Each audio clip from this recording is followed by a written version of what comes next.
கள்ளக்குறிச்சியில் விஷச்சாராயம் குடித்து உயிரிழந்தவர்களின் எண்ணிக்கை இன்று 52ஆக உயர்ந்துள்ளது. மேலும் 130க்கும் மேற்பட்டோருக்கு மருத்துவமனைகளில் சிகிச்சை அளிக்கப்பட்டு வருகிறது. அண்மை தகவலோடு இணைகிறார் செய்தியாளர் அரவிந்தன்.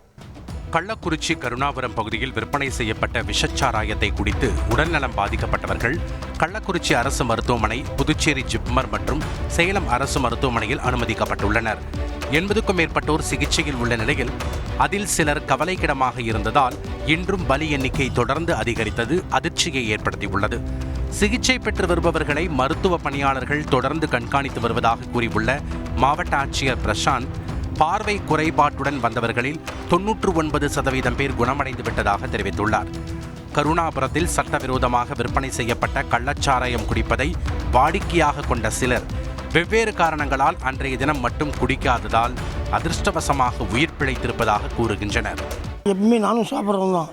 என் நேரம் என்னமோ அன்றைக்கி பார்த்து நான் சாப்பிடல, 6:30 மணிக்கெலாம் வேலைக்கு போயிட்டேன். இல்லை இப்போ நானும் செத்துருப்பேன். இனி கள்ளச்சாராயம் விற்பனையே நடைபெறாத வகையில் நடவடிக்கை எடுக்க வேண்டும் என கள்ளக்குறிச்சி பகுதி மக்கள் கோரிக்கை விடுத்துள்ளனர். கள்ளச்சாராயம் தயவுசெய்து தமிழ்நாட்டில் இருக்கக்கூடாது. தமிழ்நாட்டில் கள்ளச்சாராயம் இருக்கக்கூடாது. இது மறுபடியும் இருந்தால் இன்னும் அதிகமாக பாதிக்கப்படுவாங்க மக்கள். அரவிந்தன், விஷச்சாராயம் குறித்து மேலும் எத்தனை பேர் தற்போது சிகிச்சையில் உள்ளனர்?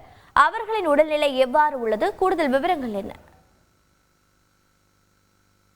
கள்ளக்குறிச்சியில் கள்ளச்சாராயம் குடித்ததாக கள்ளக்குறிச்சி அரசு மருத்துவக் கல்லூரி, சேலம், விழுப்புரம், ஜிப்மர் மருத்துவமனையில் தற்போதும் 138 பேர் உள்நோய்களாக சிகிச்சை பெற்று வருகின்றனர். இதில் 18 பேர் கவலைக்கிடமாக உள்ளனர். மிகவும் 8 பேர் அதிதீவிர சிகிச்சை பிரிவில் கவலைக்கிடமாக உள்ளதாகவும் 8க்கும் மேற்பட்டோர் கண் பார்வை இழந்ததாகவும் அதுக்கான சிகிச்சை மேற்கொள்ளப்பட்டதாகவும் அமைச்சர் மா சுப்பிரமணியன் அவர்கள் தகவல் தெரிவித்துள்ளார். கல்பனா. நன்றி அரவிந்தன். செய்திகளை உடனுக்குடன் தெரிந்து கொள்ள உடனே சப்ஸ்கிரைப் பண்ணுங்க.